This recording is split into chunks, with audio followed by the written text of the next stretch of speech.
The Moto G was one of the best smartphones back then because it offered a decent spec sheet where no one else can at an affordable price. In today's smartphone world where a lot of Chinese smartphone makers rule the spec sheet war, can the 5th generation Moto G once again impress the budget-conscious audience with decent spec sheet with an affordable price?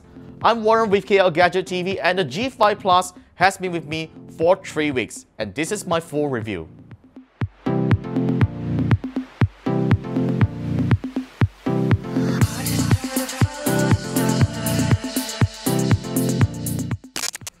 On a general impression, most people I've approached showing off the G5 Plus aren't too fond of its design, which I have to agree on that because not only it uses a pretty dated design with an uninspiring grey color paint job, that huge camera bump is also really unnecessary, considering the fact that the company has already done away with it on the Moto M. The G5 Plus just doesn't make people turn their heads on it when you take it out of your pocket. Beauty aside, the Moto G5 Plus has a pretty solid build quality. Aesthetics are good with rounded corners and edges. It is also fairly lightweight and slim. The physical hardware buttons are placed well, and I appreciate that textured power button. The G5 Plus has a pretty decent 1080p 5.2-inch display, not too big or small. Not only it looks great despite being an IPS panel, but I like how precise it registers my touch and gestures. The fingerprint scanner is also worth mentioning here. Not only it is fast and accurate, you can also touch to lock the device and use it for navigating around the software to substitute the on-screen buttons. The SIM tray accepts 2 nano SIMs without compromising space for storage expansion. A good thing if you intend to store lots of content but wanting to use 2 SIM cards. And finally, it's great that Motorola has maintained a front-fairing loudspeaker, which produces great sound quality and is something that many newer smartphones don't offer these days.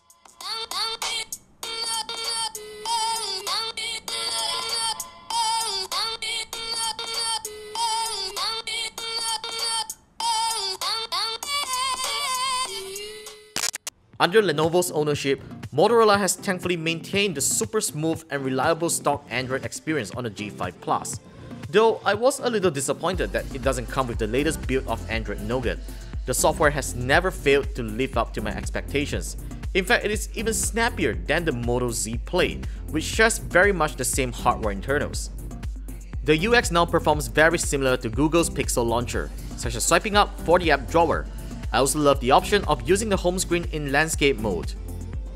Even though the G5 Plus lacks the ability to use Moto Mods, it still has a couple of convenient gimmicks, such as doing a chop-chop gesture to turn on the flashlight and twisting the phone to activate the camera. Even though my thumb can reach most of the screen estate, a one-hand operation mode is still available by performing a simple gesture. My favorite feature of the entire user experience is the glance screen, which shows me notifications when I pick up the device, and it allows me to perform actions, such as replying to a text or changing my music tracks without unlocking the device. Seriously, it's been a while since I've been extremely satisfied with a phone's user experience, and the Moto G5 Plus definitely scores high in my books. I was quite surprised to find the G5 Plus equipped with a rather capable camera. The 12-megapixel main camera may lack stabilization hardware, however it features dual autofocus pixels, a huge f1.7 aperture, and a 1/2.5-inch sensor size. Putting it to the test, the camera impresses with sharp details and natural color reproduction. Occasionally, it has a hard time focusing properly on subjects, and there's a little shutter delay that can cause blur if you capture fast-moving objects. Low-light performance is also decent with very minimal noise levels. The front-facing 5-megapixel camera works fine, and I'm just thankful that it doesn't over-beautify my selfies. Overall, the G5 Plus's camera is considerably impressive for a mid-range device. The G5 Plus's battery life is also a surprisingly good one. Though it's not as decent as the Moto Z Play, the 3000 mAh battery will still last a working day when used moderately. But even if you happen to use up the battery halfway through the day, the G5 Plus supports Motorola's Turbo Power quick charging tag, which will get the phone fully charged in an hour or so if the battery ever runs dry. In terms of networking hardware, the G5 Plus's Wi-Fi radio supports both 2.4 GHz and 5 GHz bands.